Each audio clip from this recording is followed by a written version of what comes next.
NEET crack ചെയ്ത് നല്ലൊരു all India റാങ്കൊക്കെ വാങ്ങാൻ ഞാനൊരു ബുജ്ജി ആയേ പറ്റുള്ളൂ എന്നുള്ളൊരു ചോദ്യം നിങ്ങളുടെ മനസ്സിൽ എപ്പോഴും തോന്നിയിട്ടുണ്ടെങ്കിൽ മക്കളെ, വളരെ സിമ്പിളായുള്ള ഉത്തരം നിങ്ങളൊരു ബുജ്ജിയോ അല്ലെങ്കിൽ നിങ്ങളൊരു ടോപ്പറോ ഒന്നും ആവേണ്ട ആവശ്യമില്ല. ഇത് ഞാൻ വെറുതെ നിങ്ങളെ സമാധാനിപ്പിക്കാൻ വേണ്ടി പറയുന്നതല്ല. നിങ്ങൾ ജസ്റ്റ് നീറ്റ് എക്സാമിൻ്റെ പാറ്റേൺ തന്നെ എടുത്ത് നോക്കിയാൽ മനസ്സിലാവും. ഫോർ എക്സാമ്പിൾ, നിങ്ങൾ നീറ്റ് എക്സാമിൻ്റെ കഴിഞ്ഞ പ്രീവിയസ് ഇയറിൽ ഒരു 10 വർഷത്തെ പേപ്പർ എടുത്ത് നോക്കിയാൽ നിങ്ങൾക്ക് മനസ്സിലാവും അതിലെ ചോദ്യങ്ങളുടെ ഡിഫിക്കൽട്ടി, അത് ഫിസിക്സ് ആണെങ്കിലും കെമിസ്ട്രി ആയിക്കോട്ടെ ബയോളജി ആയിക്കോട്ടെ, ചോദ്യങ്ങളുടെ ഡിഫിക്കൽട്ടി എന്ന് പറഞ്ഞാൽ വലിയ ഡിഫിക്കൽട്ടായിട്ടുള്ള ചോദ്യങ്ങളൊന്നുമല്ല. ഒബ്വിയസ്ലി ബോർഡ് എക്സാമിനെക്കാളും ഒരു ലെവൽ മുകളിലായിരിക്കുമെങ്കിലും വേറെ എഞ്ചിനീയറിംഗ് എൻട്രൻസ് എക്സാം, ഇപ്പോൾ IIT JEE ആയിക്കോട്ടെ, JEE മെയിനും JEE അഡ്വാൻസ് ആയിക്കോട്ടെ, അതിൽ തന്നെ ബിറ്റ്സാറ്റ് ആയിക്കോട്ടെ, അങ്ങനെ പല പല എഞ്ചിനീയറിംഗ് എൻട്രൻസ് എക്സാംസിനെ കമ്പയർ ചെയ്യുമ്പോൾ നീറ്റിൻ്റെ ലെവൽ താഴെയാണ് എല്ലാ സബ്ജക്റ്റിലും. അപ്പം തന്നെ നിങ്ങൾ മനസ്സിലാക്കണം, നീറ്റ് എക്സാമിനേഷൻ നടത്തുന്നവർ ഒരിക്കലും നിങ്ങൾ ഭയങ്കര ഫിസിക്സിലും കെമിസ്ട്രിയിലും ബയോളജിയിലൊക്കെ നിങ്ങൾ വലിയ മാസ്റ്റേഴ്സ് ആവാൻ അവർ ഒരിക്കലും എക്സ്പെക്ട് ചെയ്യുന്നില്ല. അങ്ങനെ അവർ എക്സ്പെക്ട് ചെയ്തിരുന്നെങ്കിൽ അവർ എക്സാം ലെവൽ ടഫ് ആക്കിയേനെ.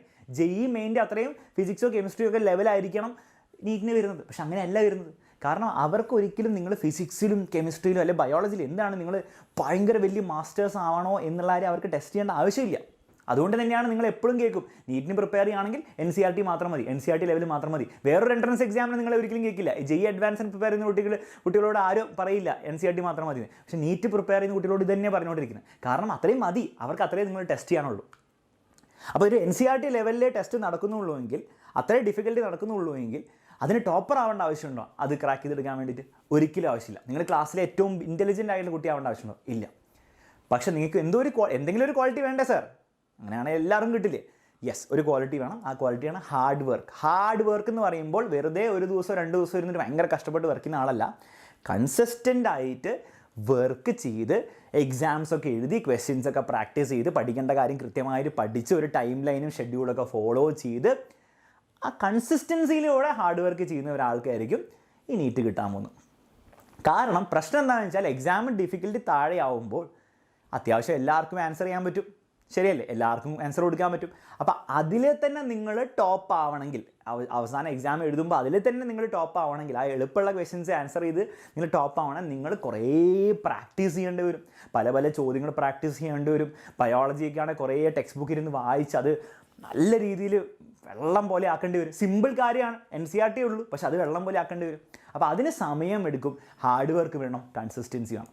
അപ്പം നീറ്റ് എക്സാം ടെസ്റ്റ് ചെയ്യുന്നത് നിങ്ങളുടെ ഇൻ്റലിജൻസിനെ കുറച്ച് ഇൻ്റലിജൻസ്, ഒരു മിനിമം ഇൻ്റലിജൻസ് ഒക്കെ വേണമല്ലോ ഡോക്ടറൊക്കെ ആവണമെങ്കിൽ. അതുണ്ടെങ്കിൽ പോലും കൂടുതൽ അവർ ടെസ്റ്റ് ചെയ്യുന്നത് ഹാർഡ് വർക്കിനും നിങ്ങളുടെ കൺസിസ്റ്റൻസിനെയാണ് ടെസ്റ്റ് ചെയ്യുന്നത്. കാരണം ഒരു കൺസിസ്റ്റൻ്റ് ആയിട്ട് ഹാർഡ് വർക്ക് ചെയ്യാത്ത എത്ര ബുദ്ധിയുള്ള കുട്ടിയാണെങ്കിലും കൺസിസ്റ്റൻ്റ് ആയിട്ട് ഹാർഡ് വർക്ക് ചെയ്യാത്ത കുട്ടിയാണെങ്കിൽ ഒരിക്കലും നീറ്റ് എക്സാം ക്രാക്ക് ചെയ്യാൻ പോസിബിൾ അല്ല. അത് വീണ്ടും നിങ്ങൾ ആലോചിച്ച് നോക്ക്, ഈ നീറ്റ് എക്സാം എന്തിനാണ്? പിന്നീട് ഡോക്ടർ ആവാൻ വേണ്ടി, മെയിൻലി ഡോക്ടർ ആവാൻ വേണ്ടി, അല്ലാത്ത പ്രൊഫഷൻസും ഉണ്ടാവും, മെയിൻലി ഡോക്ടർ ആവാൻ വേണ്ടിയിട്ടാണ്. ഒരു നല്ല ഡോക്ടർ എന്ന് വെച്ചാൽ അദ്ദേഹം ഹാർഡ് വർക്ക് ചെയ്യുന്ന ആളാവണ്ടേ, കൺസിസ്റ്റൻ്റ് ആയിട്ട് വർക്ക് ചെയ്യുന്ന ആളാവണ്ടേ, ഡിസിപ്ലിൻ കീപ്പ് ചെയ്യുന്ന ആളാവണ്ടേ. അങ്ങനത്തെ ഒരു ഡോക്ടറിനല്ലേ നമുക്കും അല്ലേ ജസ്റ്റ് പുറത്ത് നോക്കിയാൽ നല്ലൊരു ഡോക്ടറാണെന്ന് പറയാൻ പറ്റുള്ളൂ. അപ്പോൾ ആ ക്വാളിറ്റീസിന് വേണ്ടിയിട്ടാണ് ഈ നീറ്റ് ടെസ്റ്റ് നടത്തുന്നത്. അതുകൊണ്ട് തന്നെയാണ് ഈ ലെവലിൽ അവർ ചോദ്യങ്ങൾ ചോദിക്കുന്നത്. അപ്പോൾ നിങ്ങളും ആ ഒരു ടെസ്റ്റ് ഉണ്ടാക്കുന്ന ആളുടെ മെൻറ്റാലിറ്റിയിലേക്ക് ഷിഫ്റ്റ് ചെയ്താൽ നിങ്ങൾക്ക് മനസ്സിലാവും ഈ എക്സാം ഒരിക്കലും ഏറ്റവും ഇൻ്റലിജൻ്റ് ആയിട്ടുള്ള ആൾക്കാരെ പിക്ക് ഔട്ട് ചെയ്യാൻ വേണ്ടിയിട്ടല്ല നടത്തുന്നത്. ഏറ്റവും ഹാർഡ് വർക്ക് ചെയ്യാൻ, ഏറ്റവും ഡിസിപ്ലിൻഡ് ആയിട്ട് കൺസിസ്റ്റൻ്റ് ആയിട്ട് വർക്ക് ചെയ്യുന്നവരെ പിക്ക് ഔട്ട് ചെയ്യാൻ വേണ്ടിയിട്ടാണ്. സോ നിങ്ങൾ എന്താ ചെയ്യേണ്ടതെന്ന് വെച്ചാൽ ആ ഒരു കാര്യം മനസ്സിലാക്കിയിട്ട് ഈ പറഞ്ഞിരിക്കുന്ന ക്വാളിറ്റീസ് ഡെവലപ്പ് ചെയ്യുക. ഒന്നാമത് ഇൻ്റലിജൻസ് ഒരു ലിമിറ്റിൽ കൂടുതൽ ഡെവലപ്പ് ചെയ്യാൻ പറ്റില്ല, അതിൻ്റെ ആവശ്യമില്ല.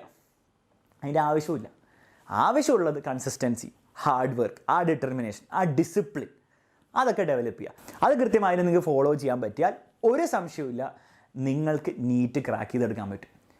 ഓക്കെ, അപ്പം ഈ ഒരു കാര്യം മനസ്സിലായി. നീറ്റ് എക്സാമിന് നന്നായിട്ട് പ്രിപ്പയർ ചെയ്യാൻ റെഡി ആയവരൊക്കെ സർ ഞാൻ നീറ്റ് ക്രാക്ക് ചെയ്യുമെന്ന് പറഞ്ഞ് തന്നെ കമൻറ്റ് ബോക്സിൽ കമൻറ്റ് ചെയ്യുക. എന്നിട്ട് ഈ പറഞ്ഞ ക്വാളിറ്റീസ് നിങ്ങൾക്ക് എത്രത്തോളം ഉണ്ടെന്ന് നിങ്ങൾ വിലയിരുത്തുക.